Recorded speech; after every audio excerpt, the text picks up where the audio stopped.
પ્રભુ ઈસુના જીવંત અને પવિત્ર ત્રિએક નામમાં વહાલા ભાઈઓ અને બહેનો, આપ સર્વને લોગોસ બાઇબલ સ્ટડી તરફથી હું પ્રેમી સલામ પાઠવું છું. અને આજનો દિવસ 31મી ડિસેમ્બર 2024 અને મંગળવારનો આ નવો દિવસ આપણા જીવનોમાં પ્રભુએ બતાવ્યો અને ખરેખર આપણે પ્રભુનો ખૂબ આભાર માનીએ. 1 જાન્યુઆરી 2024થી આજે 31મી ડિસેમ્બર 2024 365 દિવસ પ્રભુએ આપણી સંભાળ લીધી. જેવા દિવસો તેવું બળ અને સામર્થ્ય આપ્યું. લોગોસ બાઇબલ સ્ટડીની સેવામાં પ્રભુએ અમારો ઉપયોગ કર્યો અને આપણ સર્વને પ્રભુએ આશીર્વાદ આપ્યો. આપને આશીર્વાદ મળ્યો, અમને પણ એ વચનનો આશીર્વાદ મળ્યો. માટે પ્રભુનો ખૂબ આભાર માનીએ છીએ. મેં અગાઉ કહ્યું હતું એ પ્રમાણે કે આવતીકાલે 1 જાન્યુઆરી 2025 અને 2025ના વર્ષમાં લોગોસ બાઇબલ સ્ટડીમાં જે પ્રભુનું વચન આપવાનું છે એ જુદી રીતે આપીશું. જુદી રીતે એટલે કે કોઈક દાખલો, કોઈક બનાવ, કોઈક પ્રસંગ અને પ્રભુના વચનની સાથે રિલેટ કરીશું અને સમજવામાં પ્રભુ સહાય કરે. આજે આપણે માથીની સુવાર્તા તેનો 28મો અધ્યાય અને 20મી કલમ. મેં તમને જે આજ્ઞા કરી તે સર્વ પાળવાનું તેઓને શીખવતા જાઓ અને જુઓ, જગતના અંત સુધી હું તમારી સાથે છું. ખરેખર પ્રભુનો ખૂબ આભાર માનીએ કે આપણો પ્રભુ કબરમાં દટાયા, પરંતુ દેવે તેને કબરમાં રહેવા દીધા નહીં.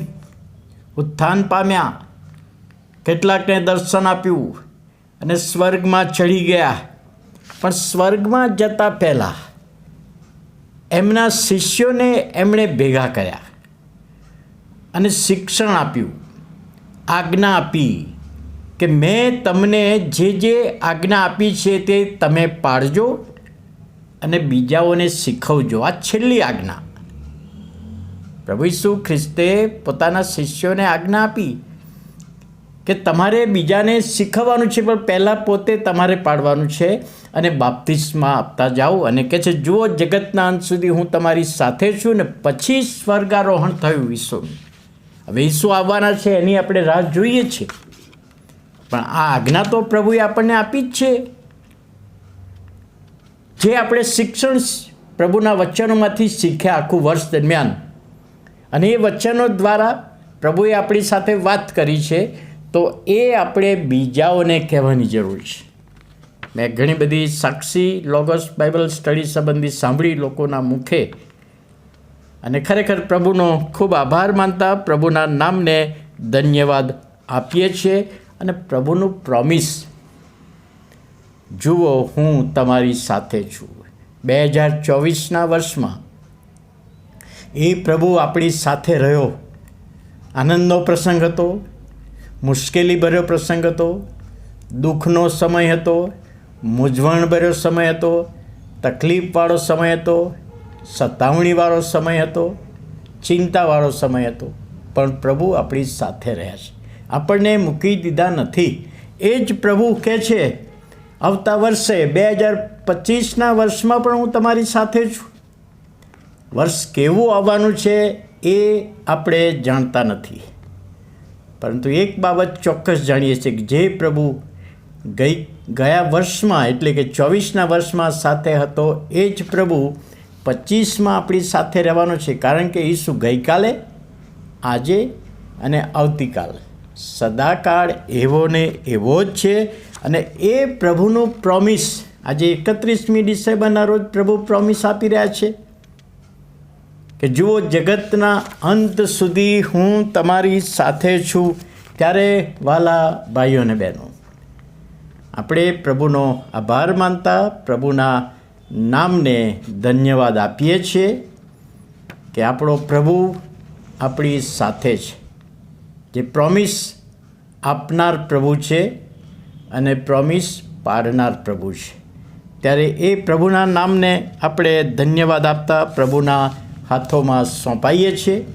આપણે પ્રભુની પ્રાર્થના કરીશું અને પ્રભુનો આશીર્વાદ માગીએ. પ્રભુ આપણી સાથે જ એ વિશ્વાસ એમણે ખાતરી આપી.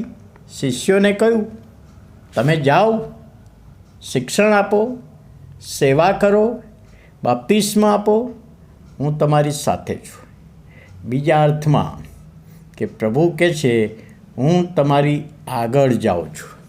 આપણે કોઈ પણ કાર્ય માટે જઈએ, કૌટુંબિક કાર્ય હોય, સેવાનું કાર્ય હોય કે બીજું કાર્ય હોય, પણ પ્રભુ આપણી આગળ જનાર એવો પ્રભુ છે. ત્યારે આપણે પ્રભુનો આભાર માનીએ છીએ.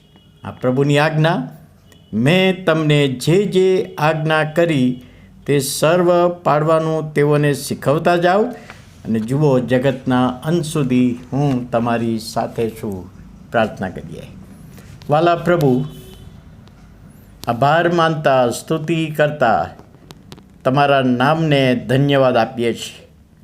તમારા શિષ્યોને તમે જે છેલ્લી આજ્ઞા આપી એ અમારા માટે અતિ મહત્ત્વની આજ્ઞા, કે અમે તમને સ્વીકાર્યા, તમારું વચન સાંભળ્યું, ત્યારે પ્રભુ અમે બીજાને તમારું નામ આપનારા બનીએ.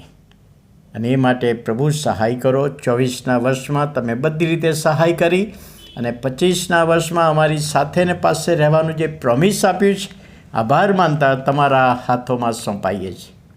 ઈસુ અમારા પ્રભુના પવિત્ર ત્રિએક નામમાં સાંભળો અને માન્ય કરો. આમેન.